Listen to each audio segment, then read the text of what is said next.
Judith and Martin. Any other apologies? No. Draft minutes, pages 5 to 8. Members content they're an accurate record. Agreed. Can refer members to the correspondence received from Cerberus at page 8 of the pack, and can remind members the committee was due to receive a briefing from said group at today's meeting. However, due to an unforeseen internal diary conflict, they will not be in a position to attend. Can advise members the Chief Executive has stated that he is keen to brief the committee and is therefore seeking some alternative dates. Can I seek members' views on whether it might be more conducive that the committee responds to seek what alternative dates Cerberus could accommodate, and in order to support this, if necessary, to conduct this briefing on an alternative day outside of the committee's normal meeting? Agreed. Also, the committee, 3 members of the committee and staff were in Edinburgh last week. It was quite a successful committee visit to Scottish Government buildings and the Scottish Parliament, and I have to say it was one of the most rewarding trips I've been on in recent years. Very good line-up and number of briefings, and can I thank all the committee staff for all the work they carried out to ensure that it was a successful trip. Can I inform members also that the Committee Secretariat will produce a short report on the visit, the meetings undertaken and key points discussed in due course, and this report will provide the basis for raising relevant issues with DFP and the potential for examining comparable practices. I don't know if any of the other members want to.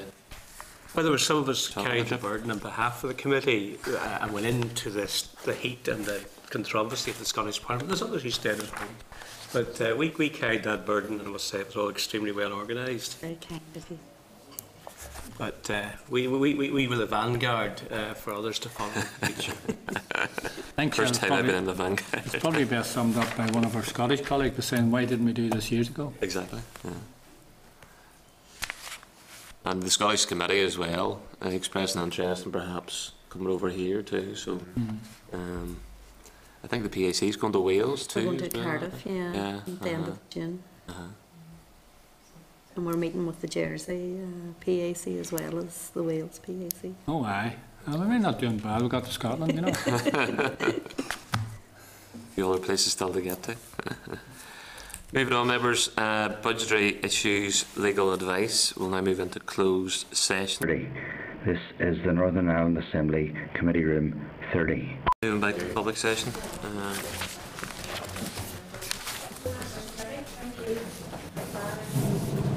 Can I remind members it was agreed last week to invite the Minister, accompanied by the Permanent Secretary, to provide an oral briefing today on the considerations and scenarios regarding the Budget Number 2 bill.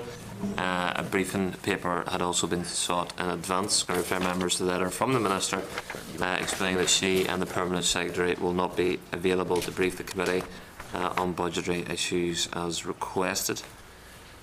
Moving on then to Joint Monitoring Round, I can refer members to the briefing paper at pages 15 to 25 of your packs.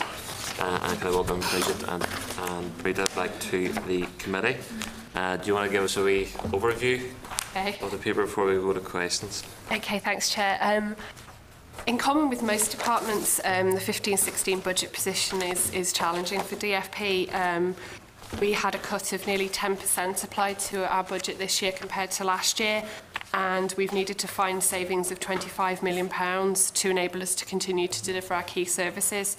That means really that our budget has been subjected to more like a 16% cut in real terms. On top of that, we've been tasked with delivering a number of programmes on behalf of the Executive. Although I think it's fair to say there's some uncertainty surrounding the direction of travel on some of these because they were part of the Stormont House Agreement, I have really had no alternative but to approach this monitoring round on the basis that they will need to be delivered.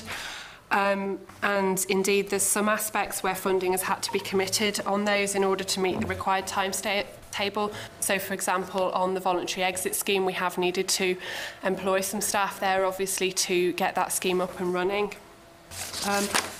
I've also put forward a bid for the reform of property management. That project is part of the asset management strategy that was agreed by the executive, and that would enable us to release some real efficiencies in the use of our office estate in future years, but it does require investment now in order that those efficiencies could be achieved. And unfortunately, given the scale of the cut to the DFP budget, we can't afford to fund the level of investment necessary within our baseline to keep the programme moving at pace. And that's why we're bidding to the executive to enable them to consider how that should be prioritised in relation to other programmes. So that's sort of, as you say, a bit of an overview, and I'm happy to take questions. In terms of the rate rebate replacement programme, how many operational staff will be required for that? How long are they required, and how will this affect the overall departmental headcount position? And in terms of the priorities as well, I mean, there's a couple of inescapables here. Yes. How inescapable are they, and are they inescapable in the first place? Okay, I suppose to take the second part of that first, the rate rebate replacement programme will be inescapable on the assumption that the Welfare Reform Bill is passed. Now, I know that's obviously an assumption at this stage, but the introduction of universal credit will remove the current provision for housing benefit relief for rates. And so in the event that the Welfare Reform Bill is passed and universal credit is introduced, without the rate rebate replacement programme, there will be no funding available for to relieve the hardship that would otherwise be faced by people who would be in a difficult position in terms of paying their rates. So maybe that gives you, it's inescapable if welfare reform is introduced. So that probably gives you a flavour for that. In terms of the other bid, again, that is dependent on the aspects of the Stormont House agreement that become agreed to be taken forward in the future. So again, there are elements of that may or may not be inescapable depending on what is agreed over the coming weeks. And in terms of that, the pressure, was that foreseen at all? Some of those things were, I mean, something like the voluntary exit scheme, there's an element here of, obviously, all of those commitments are things that will benefit departments across the board. And that's why we're bidding for them, because I think to ask the Department of Finance personnel out of our small budget to make savings to fund things like the voluntary exit scheme, which are beneficial to all departments, and against a position where we've already had a greater cut applied to the department than others, it's just a sense of a disproportionate impact that would have on this department when we're being asked to deliver things on behalf of the civil service as a whole. And in terms of the corporation tax transfer, there's obviously reference there to transfer from April 2017, and the bid will provide the resource to enable that target to be met effectively. What resource and what further resource is required to meet that particular target, given that obviously the department has already invested quite a significant resource, not only in terms of this financial year but the past few, in terms of preparing for corporation tax? Well, the preparation work that's been done on corporation tax, I think, has been being done by staff, existing staff within the department up until now. So I suppose people doing that alongside other work that they've been doing.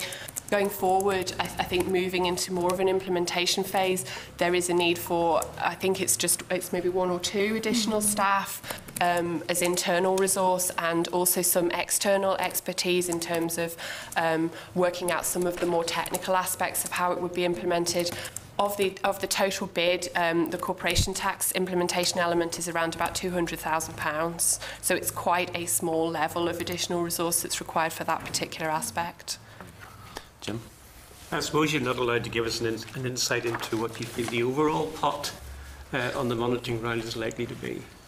Actually, as the departmental finance director, that's not something that I would be directly involved in. I'm Colleagues, sure there are little whispers going up and down the corridor as to what's likely to coming along. well, I mean, I think it's fair to say that none of us have an anticipation of leaving the monitoring round with an increased budget. Right. That's very significant. Normally, the June monitoring round is where your department, in their generosity, divvy out large amounts of money to much needy departments requiring both capital and revenue funding. Are you saying that that process could leave some departments without any extra money? I can't. I genuinely don't have any information on what might come forward in June monitoring. I suppose I'm just, from my own perspective, when I'm looking at budget planning as to where my department might be coming out of this monitoring round, I'm looking at contingencies for what if I don't get any of these bids met. How am I going to cut my cloth to live within the resources I've been allocated at the current time?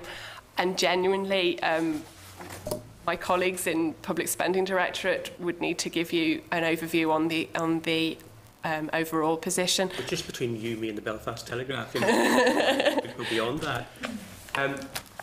Being a bit more serious, you are saying that you're spending extra revenue on the voluntary exit scheme, but is that not at risk, given the fact that that's dependent upon the 700 million coming through the Stormont House agreement? How much are you risking for something that could possibly not actually happen?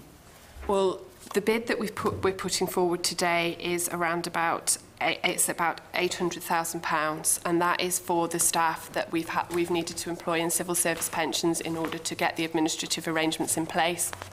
Now, if a decision is taken to not go ahead on the voluntary exit scheme, most of those additional costs are from temporary agency staff, and if a decision were taken not to proceed, those costs could be cut back. However, we obviously are about 3 months into the year and have committed 3 months worth of that at this time.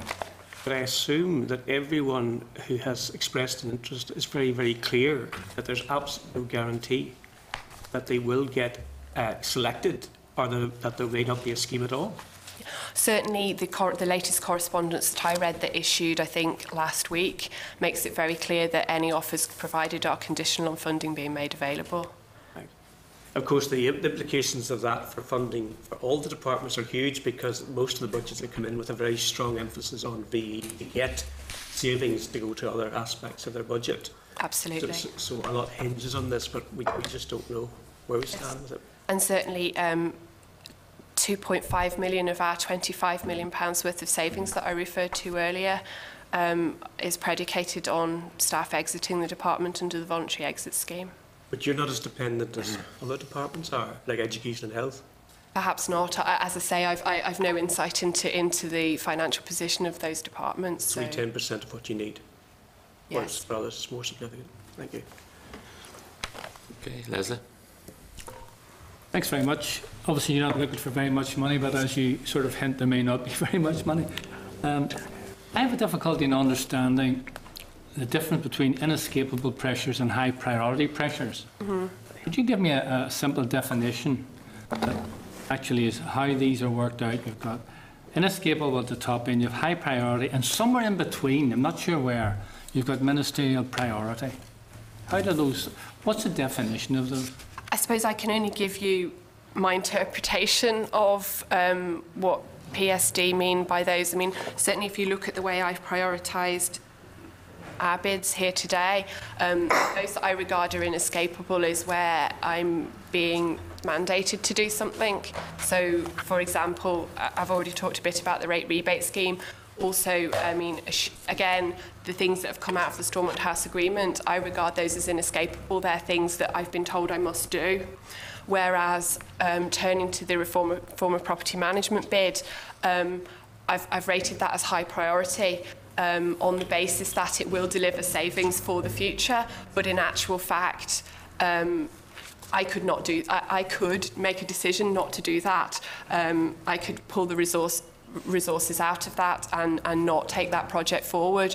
I regard it as high priority because of the benefits it will bring to the budget in the future, but it is a choice. I can either do it or not do it. With the other things, if I'm mandated to do them, I need to do them. So, does the Minister then agree your prioritisation? the Minister has agreed this submission, so yes. So he's more or less supported your definition for each of them. What about the ministerial priority?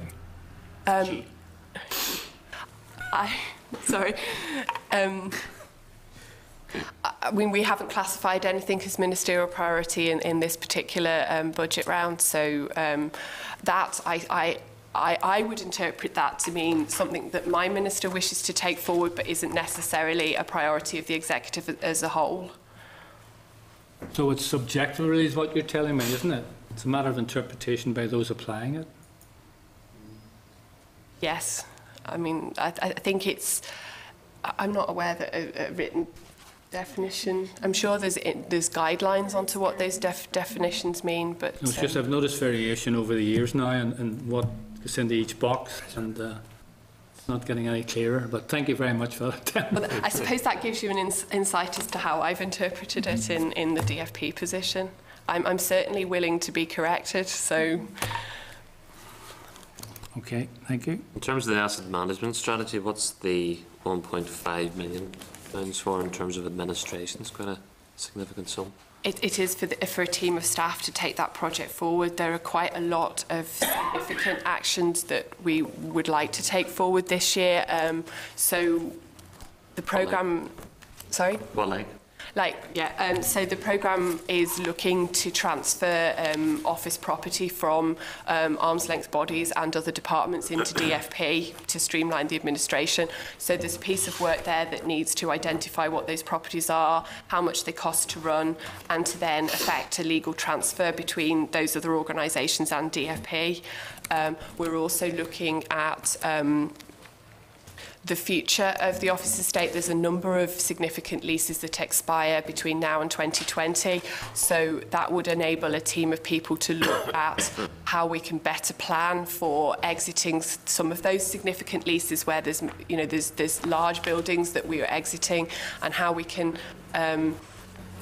brigade those into more efficient accommodation space. There's a number of strands to it. I can keep going if you wish. And what savings would be realised directly from this particular bid if it was met? The particular bid, it will contribute.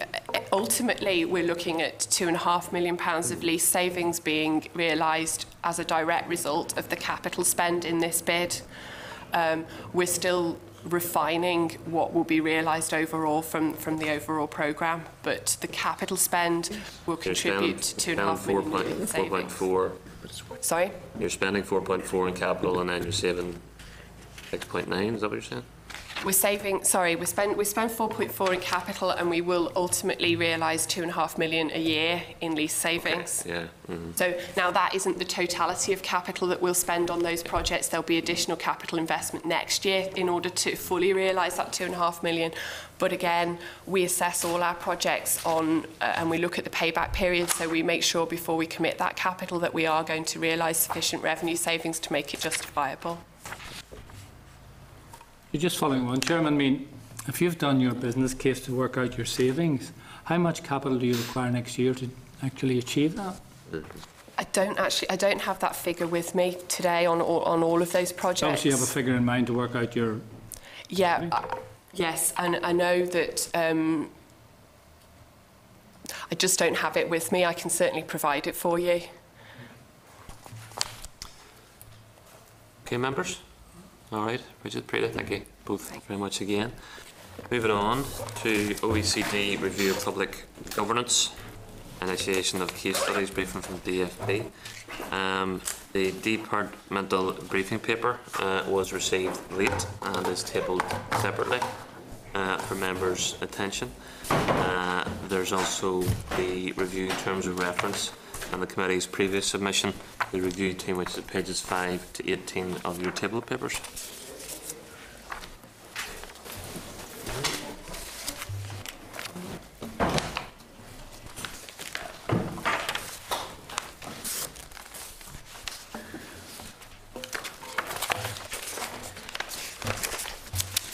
can I welcome Bernie Stewart and Colin Sullivan to the committee. I want to make some brief opening remarks and then we'll go straight to questions. Yes, thank you, Chairman. Thank you for the opportunity to outline where we are in the public governance review undertaken by OECD.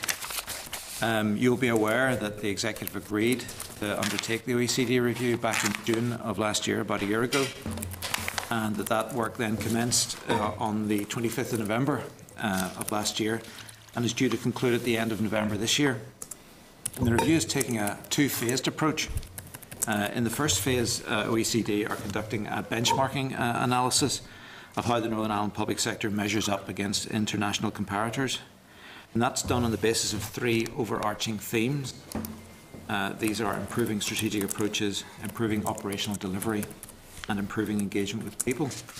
And within those overarching themes, there are a number of sub-themes. So in total, there are 9 areas that are being used to benchmark public service delivery here. And then in a second phase, OECD are going to be conducting a number of case studies on specific topics.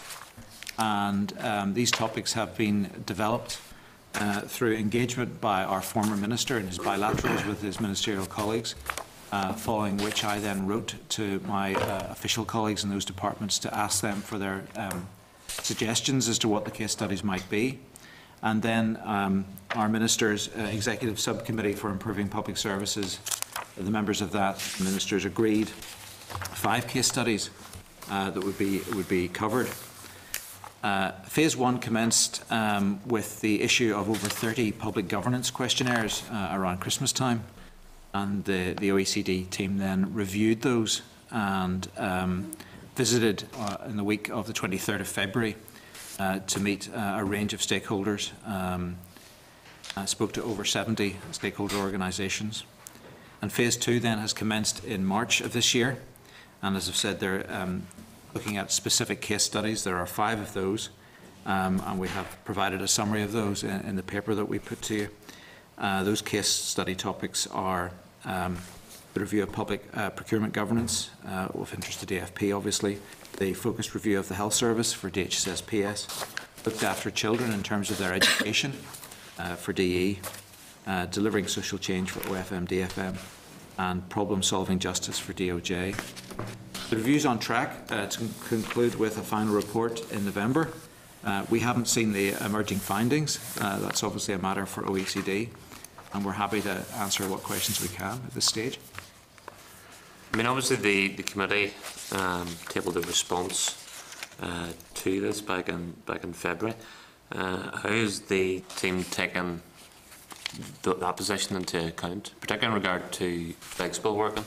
The way what they have done with us so far is, as Colin said, they got the questionnaires, then they came back with a number of questions about various things. You weren't able to attend, and your paper was sent on to them, and the flexible working report. They didn't specifically refer to any particular document. They've got a lot of documentation. In some cases, they've just come back to us and said, having read some of the documentation, could we follow up with such and such a person, or could we have more information? So we don't really have a clear view of exactly what they're drawing on when they're asking the questions. Some of it's obvious because it clearly emanates from some of the material we've provided, but they don't specifically reference it. It just goes into the general mix, really. Mm-hmm. So the interim assessment is to be produced by July 2015, and you have no indication of what the main findings? We don't have any indication of what the findings are. We have been ourselves interviewed by them, but we haven't been in those other meetings. So we don't know what inferences and what inclinations in terms of the areas that they're moving towards and the recommendations are going to be. What can you tell us then? Sorry? What can you tell us? Very little. Well, I think what we can do, it's frustrating for you, I understand that, but they are obviously an independent organisation with peer reviewers, and they will conclude their considerations once they've completed their missions. They have undertaken 2 missions to date, one at the end of February, one in May, and they have another one next week. And then they'll write that material up over the summer and present it to our Minister in the autumn. We can obviously tell you about the process, but it is obviously for them to make the recommendations, and the value in this exercise is the independence.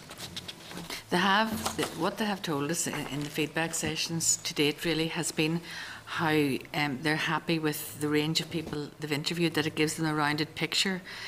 Because, as you know, they're very particular about making sure they see the problem from all angles. So they've interviewed stakeholders, officials, elected representatives, and then they've come back on occasions to say, in order to dig into this a bit more, we need to see certain people. So by the time the review's finished, I think we've counted up, they'll have seen roughly 300 individuals, interviewed them. So they've said they're very happy with the number of people that have been available in order to, and have facilitated their meetings. So hopefully that will make sure that the quality is not sort of a one-sided view of any problems.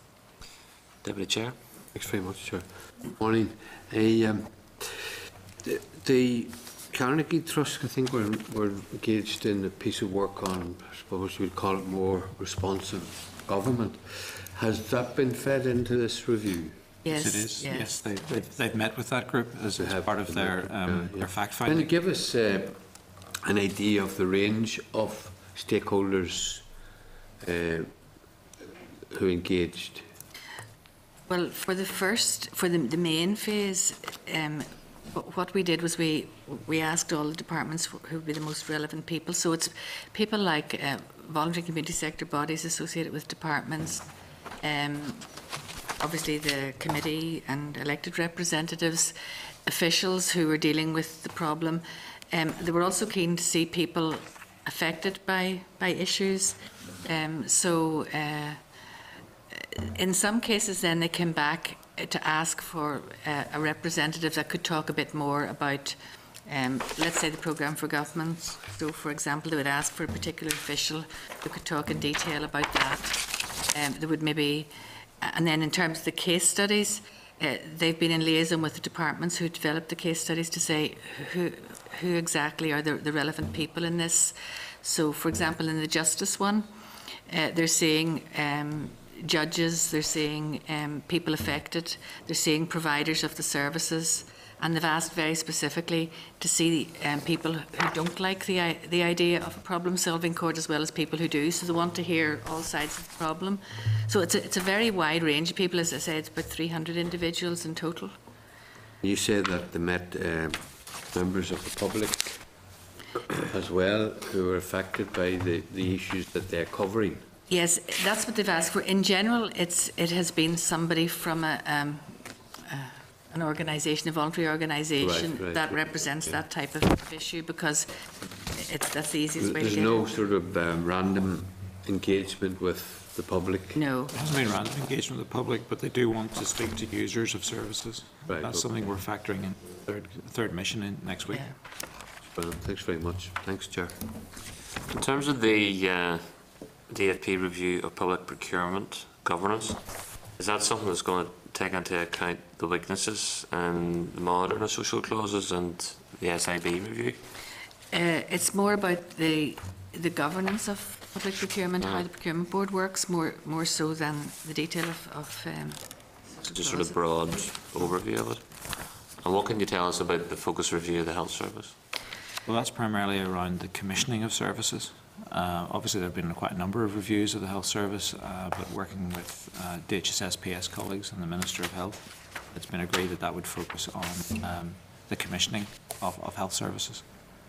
And they're also looking at the outcomes of existing reports, because a review of the health service can be a massive task, and there's been such a lot of reviews. So given that the case studies are relatively self-contained, smallish pieces of work, we anticipate like a 10 or 12-page report from the 5 case studies. The colleagues in DHSS said it would be better to focus them on looking at a relatively concentrated piece of work, but taking account of findings of existing reports. Other members? Okay. Leslie? What's the space, Jess? That Chair? So when can we expect another update from yourselves in regard to that? We're available at any point you want us, but I suppose in the autumn, whenever we actually have something from OECD, and then with something then to look at in detail. Otherwise, our updates are going to be on the process. Yeah. Okay, thank you very much. Thanks. Members, moving on to correspondence. Chair, I'll just take members through these various pieces of correspondence, some require decisions. First, at page 28 of the pack, DFP performance against departmental business plan. It's really for noting at this stage, and the committee may wish to write to the department to seek each business area their performance against business plan targets for the first quarter. The committee did that last year, and it was useful for subsequent rolling programme of scrutiny against individual business areas in terms of performance. So just to check if members want to do the same, take the same approach this year again. Agreed. Then at page 47, the ministerial reply regarding the committee's report on sickness absence in the Northern Ireland public sector. It's to note at this stage there is an oral evidence session with DFP officials scheduled potentially for the 1st of July on the specific departmental response to each recommendation in the committee report. The committee will be mindful that the DFP response is purely about the NICS. So at some stage the committee may need to write to the health and education committees in particular to emphasise the need for them to pursue their respective sectors, because this committee's remit will be purely around the NICS. Then at page 48 of the pack, it's DFP